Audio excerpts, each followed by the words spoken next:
puncher's chance. Watch me lay these hands like a preacher gained a bunch of fans. Ain't about who the favorite, who the best, they a bunch of stands. Know I'm highly favored cause these fists got me out mini jam. They say fight the power, but I got power to fight now. Know he gon' be barking at the way and tell him pipe down. Jab, right hook, uppercut, he see the light now. Now the crowd begging for the KO like right now. Never took an L with my chin up, hold him like a sit-up. This trainer going pops, Craig, get up. Never took an L with my chin up, fold him like a sit-up. This trainer going pops, Craig, get up.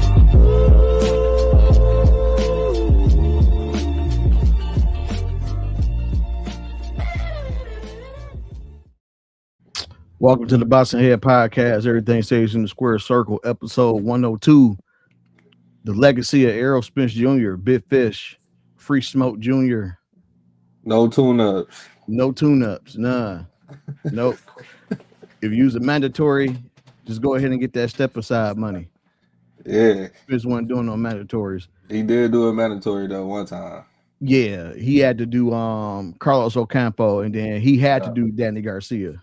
Yeah. Yeah. I remember that on Campo because he stopped him in the first round. Yeah. And Jerry Jones, boy, he was cheesing from ear to ear. But yeah, man, welcome. Pops, what's up? It was a pleasure, man. Good, Pops. Watching Spence's last fight at your crib, man. Your family cool too, Tez, man. You got a real cool family, bro. Oh yeah, appreciate it. Yeah, man. But yeah, let's go ahead and get this out the way, man. So not only did we had a few fights this past weekend, we had AJ come back from his car accident and from the tragic death of his friends to come back. So let me start off with the first clip.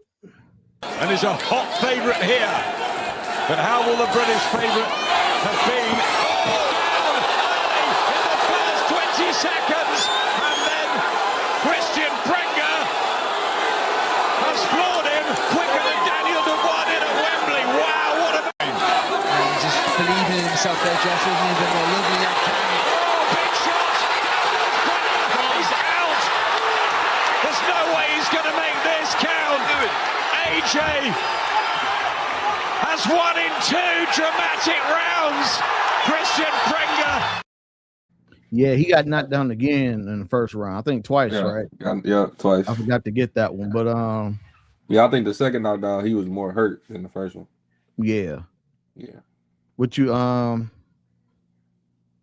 what's your take on AJ, man? What you I mean, AJ is AJ, man. AJ is AJ, man. He obviously still got devastating power.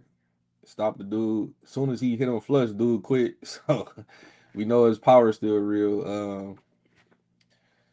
I mean, his chin, man. Pops just said it. His chin, his chin. But honestly, he called out Tyson Fury after the fight, and honestly, I think Tyson Fury and anybody that got power and can box a little bit can beat AJ. To me. Mm-hmm. But we still gotta respect AJ, man. He's still one of the best at that weight in that weight class, and yeah, he looked the same to me. Even after the long layoff and him coming back, he still looked the same to me. So it's really ain't too much to say. Yeah, it was a weird fight, bro. First round, my man's was fighting. Second round, he stopped moving. He stopped using his hands. It was a weird case, but the guy he was fighting, he just stopped using his hands. But I'm gonna be real. What we got? AJ, you said Tyson Fury. Tyson Fury had to fight too, and he looked awful, bro. Mm-hmm. Like, I think it's time for all these guys to hang it up, man. It's time for the new generation. It's time for AJ to hang it up. I mean, he ain't really got nothing to prove, bro. I mean, he did everything that he could at heavyweight. He won belts. It's time to hang it up, man. All these old fighters, Tyson Fury, it's time to hang it up. But yeah, man, my thing out of AJ, I think this was good for AJ. Good to see him back after all that happened. But I think it's time to hang it up. We'll see what he do next, bro. But like Pops was saying, man, his chin, bro. I don't know what it is, but it's like, did his chin get worse? Because it's like if you thump his chin, bro, he falling. I think the layoff. I think fighters not being in the gym and being on a long layoff, Yeah, it make their punch resistance lower. Because you even see it with the Errol fight. yeah, So yeah, I'm with you, man. I think they should. They did. He was the height of his career was being a Klitschko. yeah. He reached the top of the heavyweight in boxing. Like he reached the pinnacle. So you know he really don't have nothing to prove for real. Unless he just want to fight all the fighters in his era and then get out. I mean, the only other fighter that he didn't fight was Wilder. Yeah, that's it. I don't think they ever gonna fight. Right. So yeah, like I feel you, man. I think he's hanging up. He don't want to run into, he don't want to get talked into running into one of these young bulls. Yeah, Let's go do him dirty. So yep. And then you got Usyk and Wilder about to fight, and this they last fights. And I can tell this is Usyk's very last fight because he dropped all the belts. And remember, I was telling you before he did it, I said he gonna fight Wilder. Yeah. And I think this is good for him, man. Last fight, Wilder, because you're gonna need a break after fighting him anyway. So might as well be retirement. And Wilder needs to retire too after this too. And the only thing he doing is what I just said AJ could possibly do, is just fighting everybody from his era. Yeah. But Usyk, Wilder was the last heavyweight that he didn't fight. And he fighting Wilder. So he like, man, forget them belts. Fight Wilder. I'm gonna try to beat him. That mean I beat every heavyweight from my era. Yep. And that'll put him in line to be talked about as one of the greats. Yeah. And if AJ, and if AJ gonna fight again, bro, he should just go ahead and fight Tyson Fury, somebody from his era, and just end it. Yeah, that's what he called out. He called out Tyson Fury.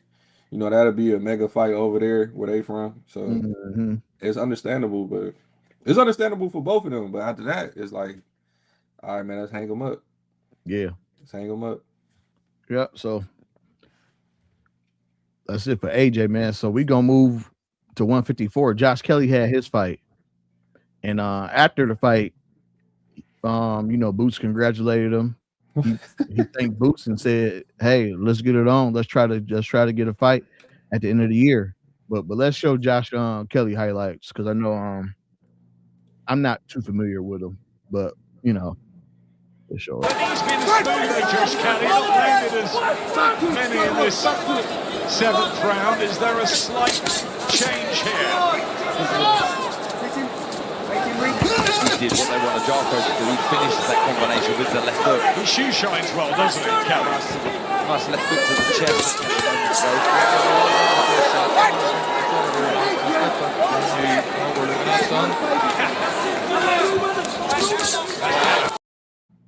He pretty fast. So he won that fight by unanimous decision. He's all open arms to fight Boots. I mean, you really don't have a choice anyway, right? Hey man, everybody got choices, man. Yeah. I ain't gonna lie. His fighting style, tailor made. Yeah. And all that speed gonna stop as soon as he feel a couple body shots. Yeah. Yeah, man. Shout out to Josh Kelly, man. I hope he take the fight. Yeah. I don't want to scare nobody into not taking the fight. Maybe if he see this, take the fight, bro. Take your chances, man. That's gonna be the most money you ever made in your career, right there. Yep. He said he wanted to fight.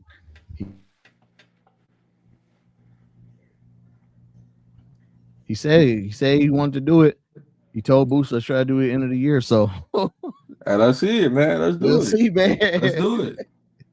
Let's do it. What you think about so Berlinga fought? I mean, Berlinga is Berlinga. I ain't getting no videos, and I ain't getting no video of Richardson, but he looked good at 147. I think that's a comfortable weight for him. The guy he fought, I mean, he had a chance to display some stuff, but it's time for him to start getting in the mix, man. Who, Henderson? Mm-hmm. Yeah, man, I like Hitchinson, man. Like he one of my he like a black horse to me in the mix with all these other fighters. I just I just want to see him fight more. I just want to see him stop talking and just fight. But my only concern is he a little flat footed when he fight, and I don't know if that's because he fighting lesser opponents. I don't know if that's the reason, but he's not gonna be able to get away with that with some of some of the names he called out after his fight. He's not gonna be able to get away with that type of stuff. So Yeah.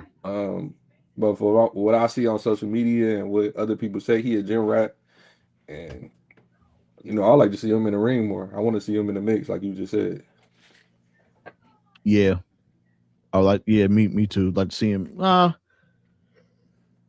Yeah, man, with Zuffa, bro, too. I don't know. I mean, it sounds like from what was going, it sounds like Dana White. He said he's open to the sanctioning bodies fighting, but it has to be like a fight by fight like basis. So depending on what he want to do, I mean, Shakur just signed. Shakur just signed with Zuffa too. So I mean, maybe that'll be a fight. I mean, he called out after the fight. He called out Devin Haney. He called out all of them. So we gonna see, man. Like, well, he ain't gonna gonna fight Shakur. Yeah. He said if he fights Shakur, it's gonna have to be for life changing money. To be honest, with they fighting style, nobody gonna pay them life changing money for them to fight. So yeah, it's likely not gonna happen. Yeah. See, that's what this is why I was this is why when Errol said he was done, bro, I'm like, man, because these fighters, these generations, man, they ain't like the Spencers and the Crawfords that we saw, man. That just wanted to smoke. You know what I'm saying? It's like Gary Antoine, bro. Like you about to fight Oscar Garate for your title, and you saying Shakur Stevenson, that fight got to build up. And what you mean, bro? You 32. What you mean build up? You 32 years old. How long do we need to build up? What, you gonna be 35 when you fight them? Like, man, these fighters, bro, man, this new era, bro. I just wish they had the spirit of Errol, bro, and just start messing it up. Nah, I take that back, man. Devin Haney the only one that's really fighting people for real. If you want to like be honest, he the only one.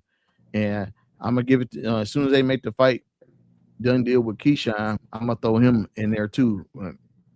Man, like, but that's really I heard Keyshawn turned it down. I don't know if that was fake news or not, but they tried to offer Keyshawn $3 million and he turned it down. Yeah, he turned it down. So now it's at a purse bid. So now, since it's at a purse bid, it's probably it's going to be a lot lower. Don't know why he didn't take the $3 million, but I mean, maybe he felt like with Devin Haney he should have had more money. Maybe, but I mean, that's why you take fights like that, bro. If you beat Haney, you get to make the money you want to make. Exactly. Like I don't know, man. Yeah, man. You see what I mean? Like, it's just. Yeah, man, but that was so. We'll see what happened with all of them, man. It's too many of them to not mess it up. So we'll see. That was all the fights that happened this weekend. Before I go to commercial, I'm gonna say two things. Caroline DuBois is leaving her trainer in the UK. She moving over here to the US permanently, so she's permanently gonna be a citizen here. I don't know who her new trainer is, but I think it's a good move. I think it's a good move. As long as it's not a big drastic change from trainer to trainer. Right. So I hope she found somebody, because I would say if you already found your trainer after this fight, y'all should start gelling with it. Y'all should start working with each other. You know, it ain't gotta be nothing big, but little by little. So by the time that next fight come, you know what I mean? But yeah, man. Well, it's 15 minutes, man. We're gonna go to an early commercial break, man, because we're gonna go through the legacy of Spence. So we'll be right back.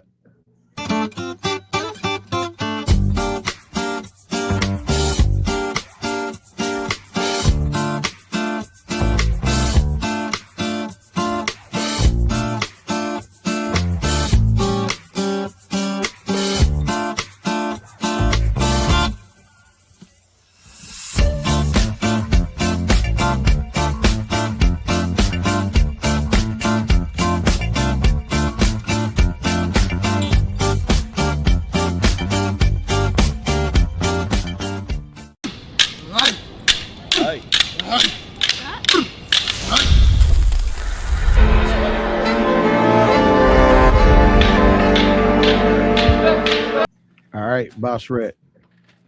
Errol Spence, 28 wins, 22 KOs, 2 losses, 1 knockout. I'm gonna read something, man. I was looking at his amateur record too. There was some stuff I didn't peep out. I'm gonna read it. So his amateur accomplishment, man. He's a 3-time U.S. national champion. He established himself as the top welterweight in the U.S. when he won his national championship. He's a 2009 National Golden Gloves champion, 2-time National Golden Gloves winner, 2012 U.S. Olympian, made it to the quarterfinals, 2011 World Championship quarterfinalist. He had an outstanding amateur career of 135 wins and 12 losses before going pro. Man, so I'm gonna go down to his resume before we even get to the fight, man. So with Errol Spence, man, a lot of his claim to fame, man, came from this Leonard Bundu fight right here. This was an interesting one. And of course, you know, people watching, you may have seen a fight before, but this one was it. The Leonard Bundu fight was the fight that kind of got everybody on. The reason why is because it was aired on Fox, and it was just after the Olympics had came off. So you had,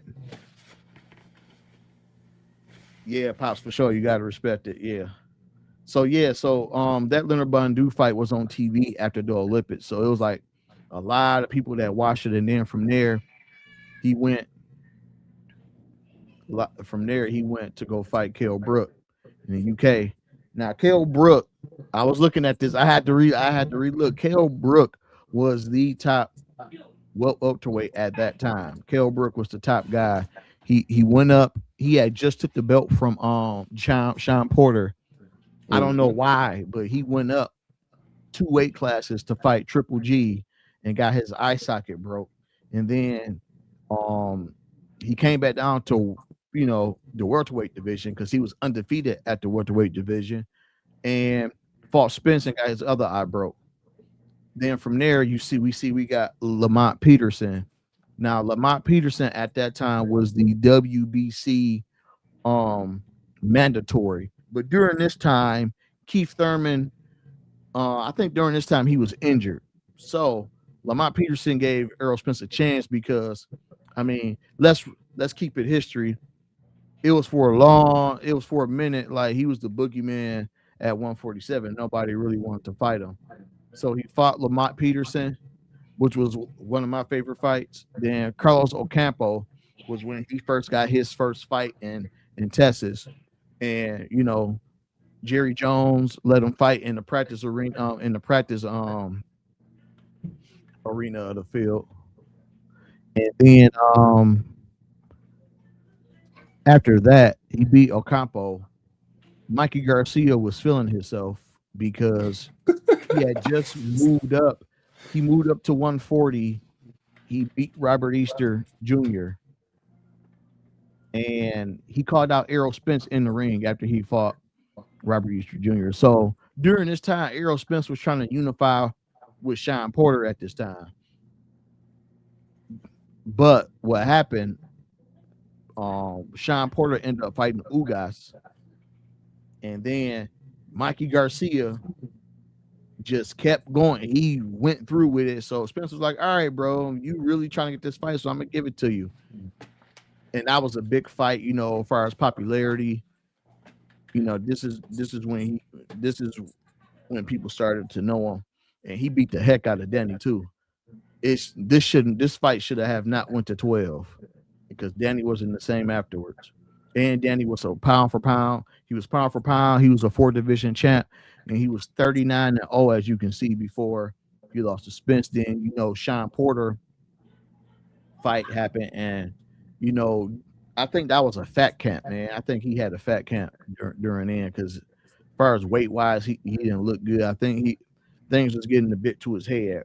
I remember him saying when he was training for the Portal fight that he wasn't really training. Like the media and stuff would come, he'll do like a few push-ups and hit the bag, and then after they gone, he'll just go back to doing his stuff. This was a sign right here that fans like me didn't really pay attention to. And then plus with him leaving Blu-ray, he left Blu-ray after the Ocampo fight. So just imagine if you would have had Blu-ray who was working with him, 11 KO straight working with this guy. But I think he still would have had knocked out Mikey because the only thing that held Mikey up was Snack. But then it went from the car crash, the fatal car crash after that Sean Porter fight. Then he came back 13 months later, fought Danny Garcia, which was his mandatory.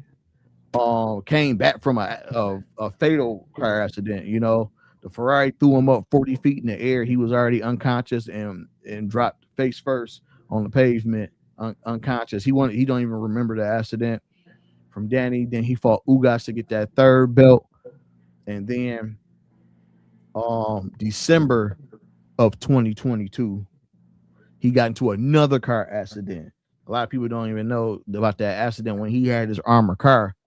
I was reading the story, come to find out, a kid stole his mom's car and was going 60 and hit him straight ahead. And he mentions it in the Berto interview, the Andre Berto interview, that if he didn't have his armed car, it would have been a wrap. He would have been dead. He said the only thing that saved him is that his car was an armor car. He said that's the only thing that saved him. So from there, he fought Terrence Crawford. Terrence Crawford with a beautiful performance. Spence, due to his outside life and his car injuries, he still decided to take the fight, and he still decided to sign that contract. So history is history. You know what I'm saying? And then we get to Tim Tszyu after a 3-year comeback. So I'm gonna start with Tez because me, Tez, and G all watched this together this past weekend. So go ahead and tell me your thoughts on how you felt. Oh man, I love Errol, but he looked terrible. Yeah, he looked terrible. It was from the jump when he first threw a couple jabs. I was like, man, he's slow. He looked slow.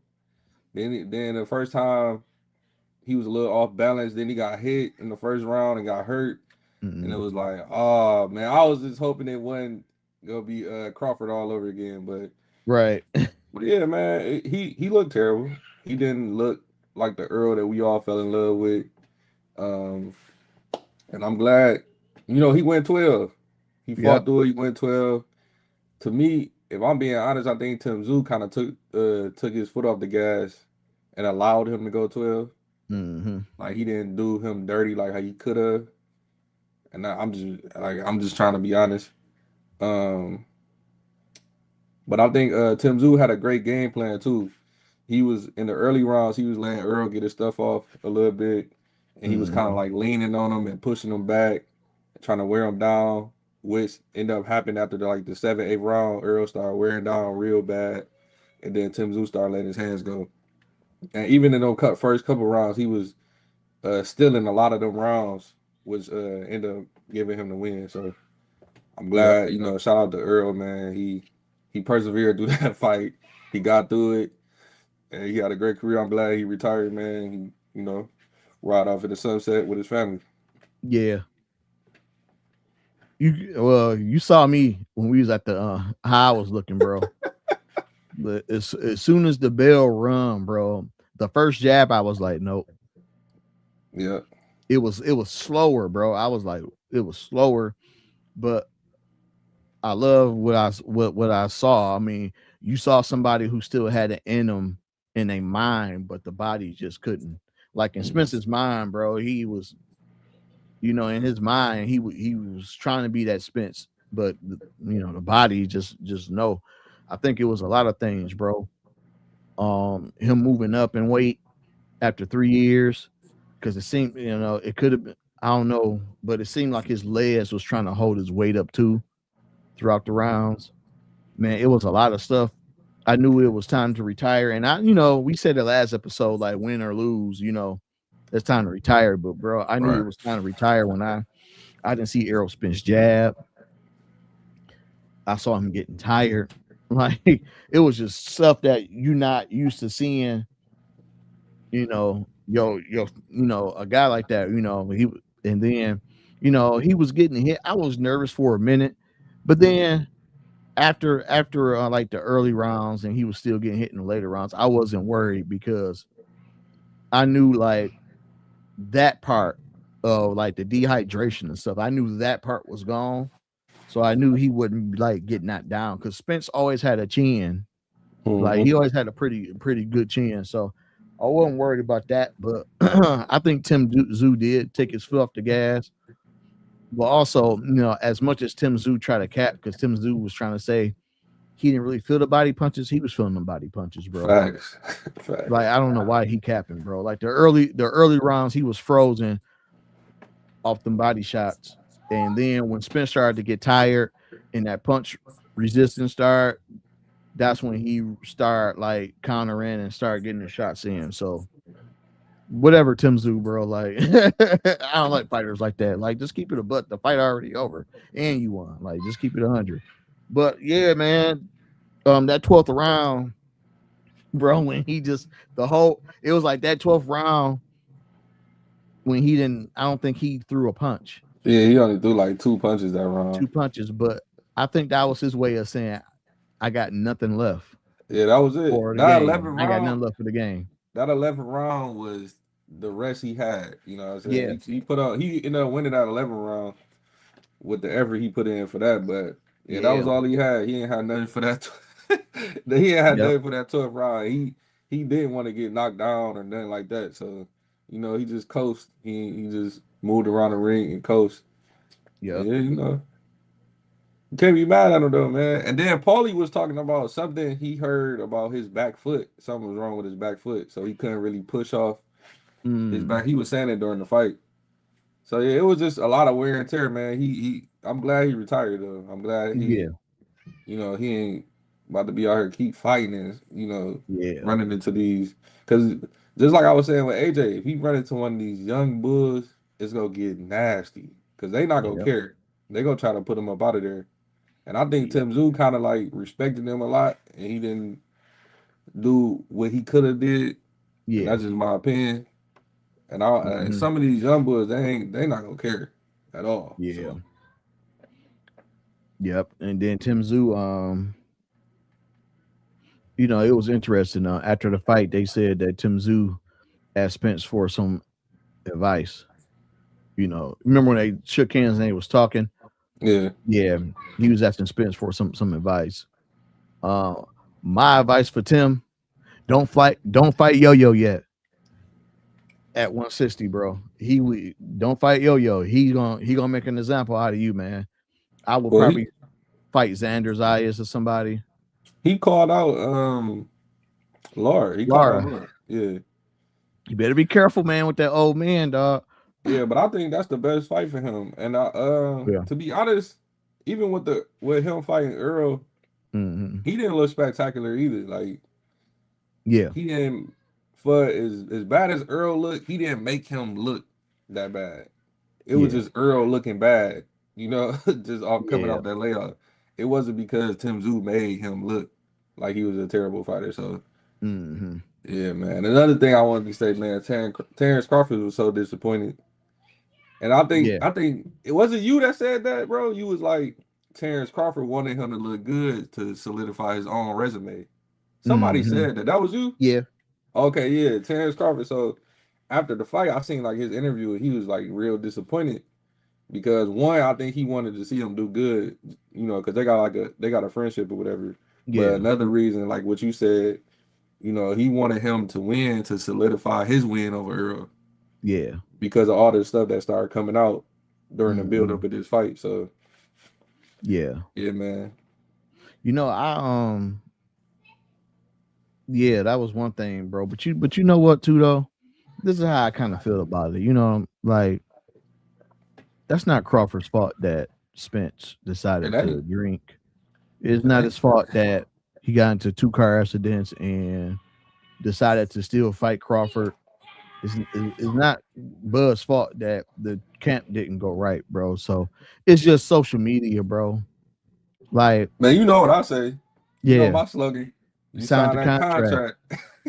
You signed that contract, it man. And ain't nothing else to talk about. You signed the contract and you got in the mhm. ring. There's nothing else to talk about. Yeah, I mean, it was a masterful performance. Like, it wasn't like Bud went in there and just like went for the KO, bro. He showed us levels, he showed us styles, like he showed us like what he been training, bro. He trained to get over Spence's jab, bro. He Mm-hmm. While Spence throw the jab, he learned how to throw the jab while Spence throwing the jab over his hand. So Mm-hmm. I mean, I'm not a Bud fan. I'm a fan of boxing, so of course I'm a Bud fan, but I'm not a big Bud fan. But what I will say is, it is what it is, man. History is what it is, man. Like Crawford beat Spence, we can go off into other stuff and the what ifs, man. But you just gotta let history be history, bro. Right. And to be honest, like even I don't think in no situation Earl would have beat Crawford. Yeah, That's just me. Like he was just too skilled. And yeah, Earl, even how great Earl was, he got a lot of stuff he got away with because of his output and his body punching. hmm But he got hit a lot, and just the way Crawford was stopping people at 47, yeah, I just don't see no circumstance where Earl would have beat Crawford. yeah. Yeah, I'm a so I before I agree with move you. back to that, I'm gonna Yeah. move back to that because I'm glad you brought that up. Let me show this real quick because Pops said I don't want to miss that moment of that intro. Oh yeah. Let me play that video. Spencer explained what that song was and what it was. Archie wrote, basically that was a song about how in the 1800s all the way up to 1970, um, British people, white people in Australia basically was taking Aboriginal kids and putting them in white families so they can take their culture away from them, take their language away from them. Yeah, so that was cool, man, that he did that. The part that I'm confused on, I ain't trying to ruffle no feathers or nothing, but he's not even from Australia, but I've never seen an Australia fighter even do that. I could be wrong. I haven't seen every Australian fight, so maybe I'm wrong. But with my own eyes, I haven't seen any Australian fighter who's from Australia do that to the original people of Australia. You know what I mean? Well, because usually the Australian fighters don't come from that stock of the Aborigines, so Yeah. they don't. They probably don't. You know, we ain't got to get too deep on that. Gentrification, bro. Right. So, but no, shout out to Earl for that, man. That was deep, man. That was deep. That was I just started learning about that, how the original Australians were, melanated people Yeah. and British people. And I'm glad he said the other Yeah. people, they came over there and they did what they do when they Mm, do it. So it was real stand up in him to put that out there and explain that. yeah. Especially like given that history. But back with what you were saying though about the styles, I agree too. And I think I was looking at Spencer's fight. Um, it's just a style thing, bro. For Crawford, somebody who's like like Sean Porter said, man, Spencer's a freight train. And with those type of styles, Crawford can pick you apart easily Facts. with that. Now, the biggest beef that everybody's been having is what is special about. So a lot of Crawford fans too have been hating on Twitter. But I think they need to understand. They like, oh, the reason why Spence was popular is PBC. No, because you got people with PBC who can't sell, who couldn't sell. Spence's style, bro, is tailor made for casual fans. So it's much easier. It's much easier to watch. It was much easier to watch a Spence fight because you knew as soon as the bell ring, he coming straight at you. And it's gonna be like that either for 12 or until he break you down. And people love that, bro. With Spence, you always love to see the fight. Crawford, Crawford, his style is he's more, cerebral, his IQ. The thing about Crawford is, once he hurts you, he getting you out of there. Facts. But with casual fans are impatient. You know what I'm saying? Yeah. And it's just a lot of things like, your promotion do play a part. And people say that, but that ain't Spence's fault. I ain't gonna say it's Crawford's fault because whatever made him decide to re-sign with Top Rank, I know it was a decision that he made for his family. So I ain't gonna say that. It was money. It was money. Yeah. It was incentives, man. That's all it was. But yeah. Speaking on why Earl got popular, and you had brought up his resume. You said Bandu was the fight that put him on, but I disagree. I think it was Algieri because when he fought Chris Algieri, at the time Chris Algieri had just went. He had a real tough fight with Pacquiao, and he took he gave Pacquiao all he could handle. Yeah. And he ended up fighting Earl, and Earl stopped him. And that was the first time Chris Algieri ever got stopped. And that was what put him on. And then the other thing was he gave Floyd a black eye. Them rumors started circulating. That's how Earl really got on. And then of course PBC, he was fighting. PBC make their fighters fight. What I'm saying? And they put them out there. So of course PBC played a part, but them two situations was really what put Earl on the map. Yeah. Was that your first fight that you watched? What's your first Errol Spence fight you watched? The first, it was with that dude. His name was like Gresco Phil. Phil Greco's. Yeah, he fought him, and man, and then that next fight when he fought the Chris Van Heerden was my first one. That next fight, that was the second fight I seen, and I was like, oh my god. Yeah, I was at the bar. I'm like, oh, everybody else at the bar was like, dang. Oh. And then dude kept he hurt because he was dancing. Yeah, he kept acting like he wasn't hurt. He kept dancing and stuff. Like, nah, bro, he whooping yo. Because that's when I was. Because I was a Floyd guy. So after Floyd was done, I wasn't watching boxing, but then it just so happened to be on. Like it was a rerun. I think he fought Chris Van Heerden on the Mayweather and Berto card, but I didn't watch the undercard. I was straight Floyd, And then when he retired, I'm like, whatever, boxing. But then I watched, I'm like, I'm gonna check this guy out because the rib shot. I'm like, golly, bro. Yeah. But those two was like my introduction to Earl. It was the Gresco and then the Harry. Whatever his name is. But them two was my introductions. What's your favorite one? All Lamar Pearson. Yeah, that was my favorite fight.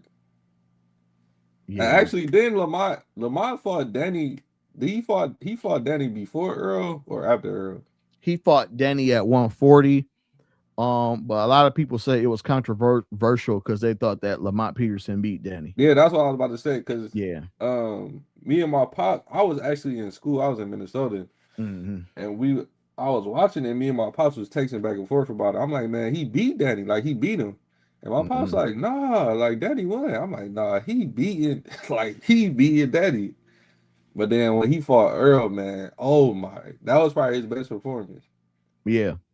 Yeah, that Lamont Peter, that Danny one is kind of like what made it good too, because everybody was saying Lamont Peterson had won, but they gave it to Danny, and then Errol beat him in better fashion. And then yeah, that's my favorite fight, man. But it's something though, bro. It's something about that. It's between that Mikey Garcia fight and the Sean Porter fight. The Sean only Porter reason, fight was live. I was like, probably one of the best fights of this century. But Mikey, man, Mikey was talking too much. He said he sees something, all that stuff. Like, he decided to go up to 147 and he picked Spence out of everybody because he thought he was the easy word. That's why Spence beat him up like that. yeah, but the only reason I didn't like that fight, even though I loved the performance was cool, but I didn't like it because he played on because everybody was picking Mikey Garcia to outbox him. Yeah. Everybody, like all the fight analysts, everybody was picking Mikey Garcia to outbox him. And he played to them. He was like, oh, okay, y'all think he gonna outbox me? I'm gonna outbox him. And he switched up his whole style. And he was boxing, which I think he could have stepped on the gas and hurt Mikey and stopped him. Yeah. But he really wanted to prove a point. And I didn't like that because, just be you. Do you. Like, don't worry about what nobody else saying. That was the only reason I didn't like that. Yeah.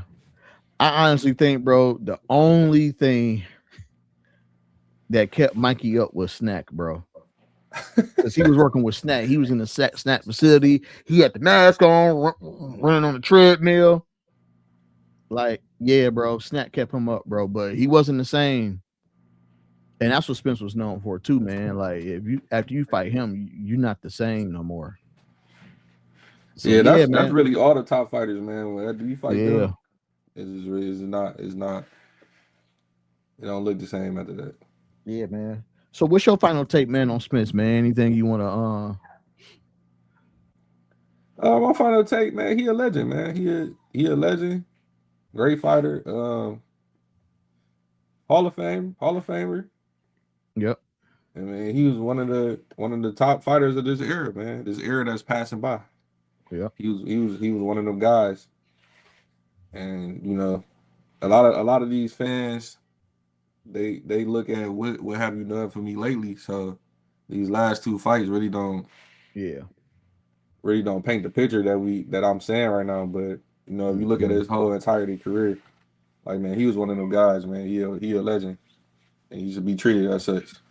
Yeah. No tune-ups.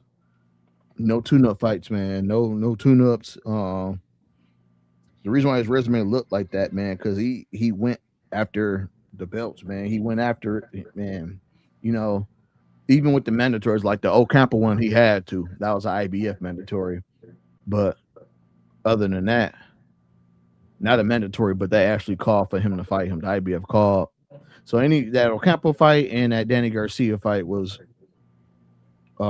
he had got called to fight them. But yeah, man, for a minute, man, he was the guy, bro. Like back then, man. He reigned in the 147 pound division from like 2017 all the way to 2023 until he lost to Crawford. So he had a good reign. I think he a Hall of Famer. I mean, warranted, back then it was only like one or two belts, but you got people in the Hall of Fame that got one belt. You got like Joe Frazier, Kenny Norton. You got Michael Nunn. You got fighters like that that's in the Hall of Fame that only won one belt in one division. So, Hall of Fame for sure in my book. Man, I was a little sad, bro, because I'm like, man, this is the end of an era, man. Like, I'm old. I had to sit back and think, like, bro, I've been watching Spence since like 2016. Like, it's time, man. Like, you get old. But yeah, my last reflection is, man, he left nothing. I think he ended it the way he wanted to in the ring, out on the shield. He's still my favorite fighter of this era. So yeah, go ahead and ride off into the sunset, man. Facts. And the only fight that that was probably left on the table, but it wasn't his fault. Was that Keith Thurman fight? But that wasn't his fault. So that was the only fighter that he did fight from his era. But like I said, it wasn't his fault. And he wasn't my favorite fighter of this era. It was Brunner. It was Brunner because you know that's self-explanatory. But yeah, but he was a close second, and then right after him was with Crawford. Yeah. So you know both of them retire now.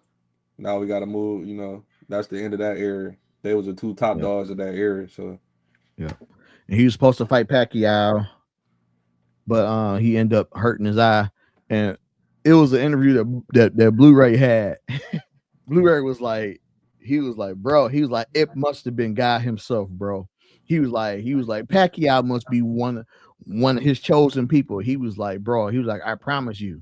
He was like, the way I had Errol built, he was like, bro, he was built for destruction, bro. He was like, he was gonna hurt that man. Oh yeah, he was gonna do Pacquiao dirty. He was gonna do Pacquiao dirty. I wish it would have happened, man. We wouldn't have had to see Pacquiao fight Ugas, and Ugas whooped him. Ugas and what's the name? Keith Thurman. We wouldn't have had to see none of that. Oh yeah. You know what? Goes for Keith Thurman, bro. He really held up the 147 division.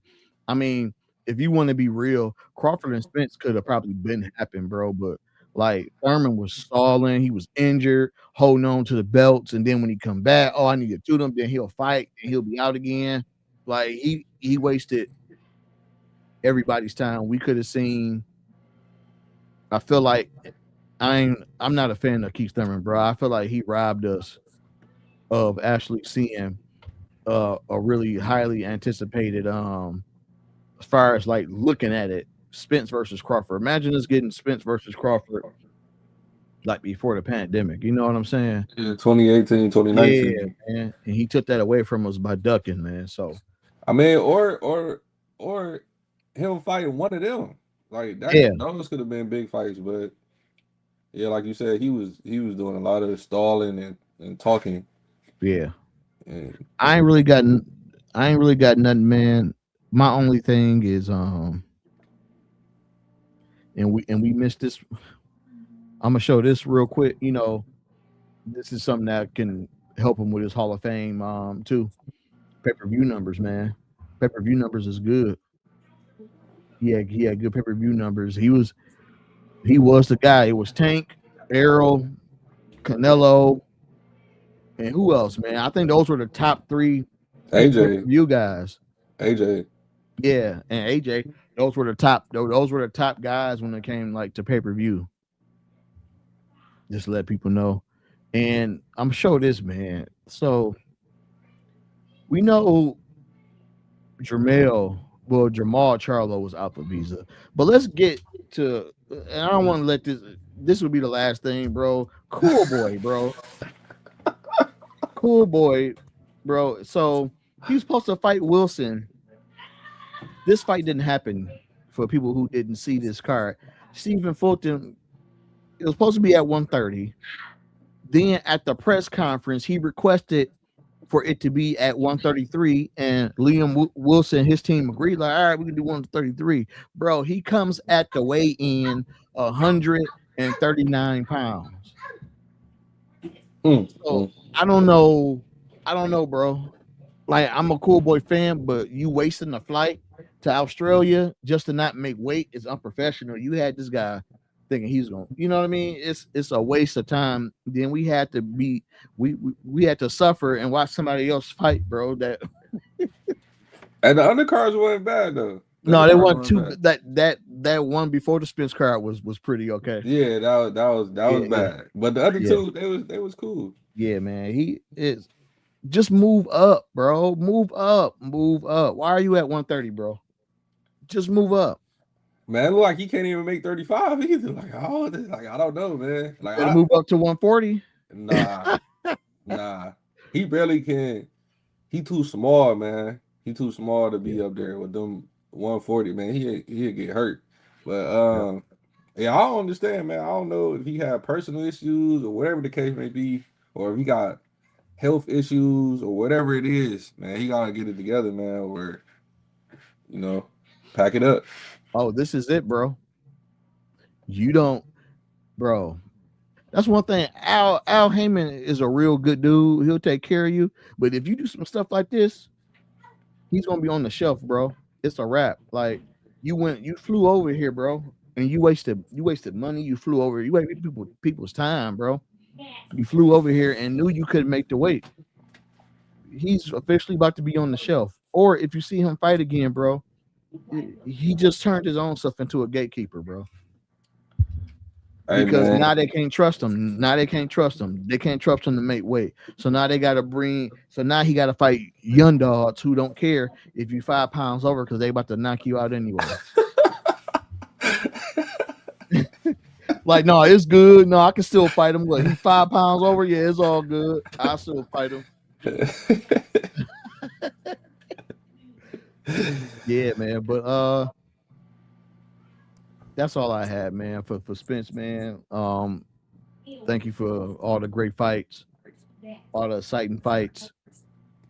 Taking the heavy load at pause, not the heavy. Did all the heavy lifting. did all the heavy lifting at 147. Even with the car accidents and the eye surgery, you still made a promise to your fans, like, and the Boston, that you would, make them fights happen. Right up in the sunset, bro. But yeah, I ain't got nothing else besides that. You got anything, Tez? I'm all good. All Gucci. Yep. We'll see y'all next time, man. Keep it boxing, keeping the square circle. And these young fighters, man, y'all take notes. Y'all take notes if y'all want to have, like, a legacy like Spence, man. Y'all gotta start fighting, man. Quit all this Twitter talking. Facts. But we'll see y'all next time.